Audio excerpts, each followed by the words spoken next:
This isn't about motivation, and it's definitely not about pretending to be okay. What you are about to hear is a shift in mental structure, a way of thinking that rewires how you respond when everything collapses around you. Most people wait for peace. You'll learn how to operate with clarity in chaos. This doesn't make you better at emotions. It makes you immune to emotional breakdown. And once your mind crosses this threshold, you stop reacting. You begin choosing. But be warned, this isn't a technique for comfort. It's a transformation. There's a moment when pressure hits so hard it either breaks you or forges something new.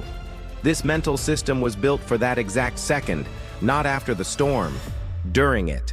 When everything in you wants to shut down, you'll learn to switch on.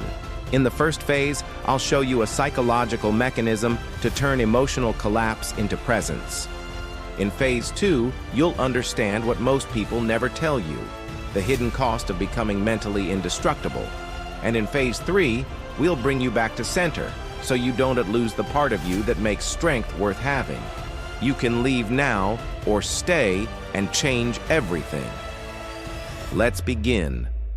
There's a split second, right before your thoughts spiral and your chest tightens, where your brain chooses shut down or level up.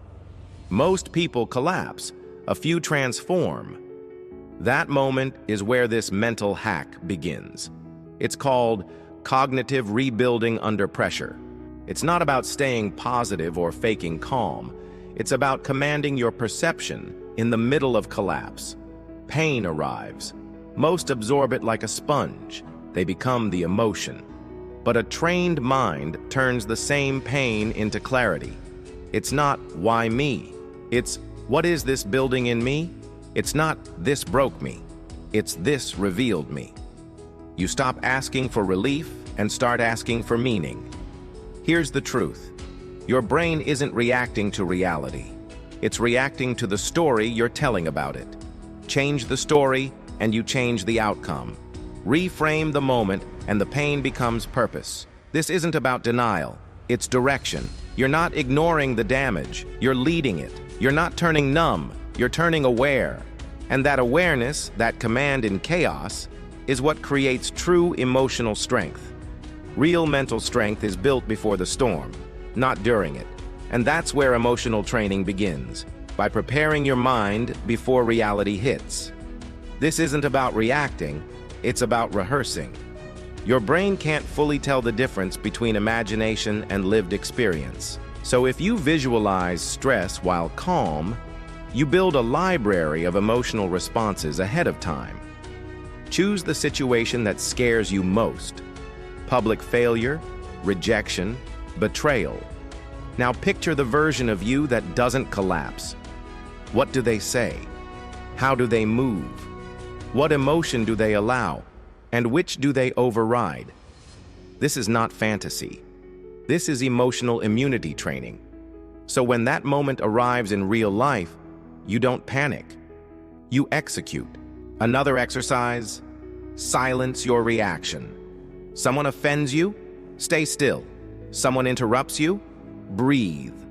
Not out of weakness, but because power doesn't flinch. Delay is dominance.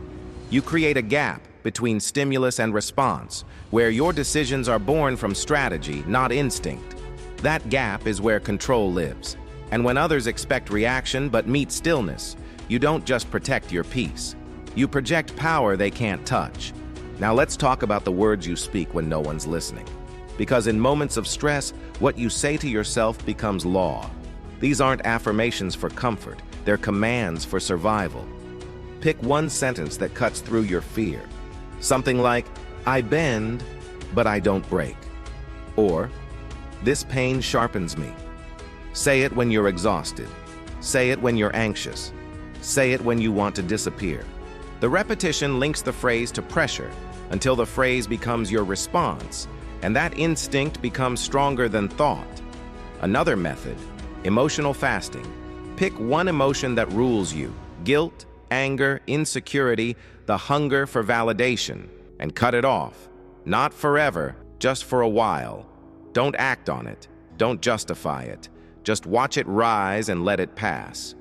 You'll realize how much of your energy is being eaten by something you thought you needed. You don't. By denying it, you weaken its control and strengthen your core. You stop feeding what drains you, and you start protecting what builds you. This is where emotional sovereignty begins, not by feeling nothing, but by choosing what gets access to your fire. But here's what no one tells you about becoming emotionally unbreakable. You may start to lose touch with the very parts of you that once felt deeply. When nothing phases you anymore, it's easy to forget what pain used to teach you. Empathy fades, connection feels inconvenient. You become strong, yes, but if you're not careful, you also become distant. You stop letting people close, not because they're dangerous, but because they might see through the armor. You lead, you dominate, you stay sharp. But when was the last time you let yourself be seen without the shield? True power isn't about being untouchable. It's about being whole, having both strength and softness, and knowing when to show each. Because if you build walls too high, even your soul can't get through. And eventually, you'll find yourself surrounded by silence, not peace. But the kind of silence that comes from never letting anyone matter. That's not mastery, that's emotional exile. The final phase of mental resilience isn't control, it's balance. To feel without being ruled. To care without being consumed. To be strong and still human. Presence is the key. Not power, not control. Presence, the ability to be fully in this moment even when it hurts. It's the heartbeat beneath the armor, the quiet awareness that reminds you why you started healing in the first place. You don't need to feel everything to be alive, but you do need to stay connected to the part of you that listens before reacting, reflects before attacking. Find one space in your life where strength isn't required. A person, a journal, a walk in silence, anything that lets you set the blade down. Not because you're weak, but because you're human. If you don't choose where to be gentle, life will harden everything. And soon, the strength you built to protect yourself becomes the mask you can't remove. So anchor yourself. Write your inner code, the rules you follow even when no one's watching. Like, I don't speak to control, I speak to connect. Or, I never punish others for the pain I survived. That code keeps your power clean, because real strength doesn't need to dominate. It knows when to hold back. In the end, it's not about being untouchable, it's about being whole.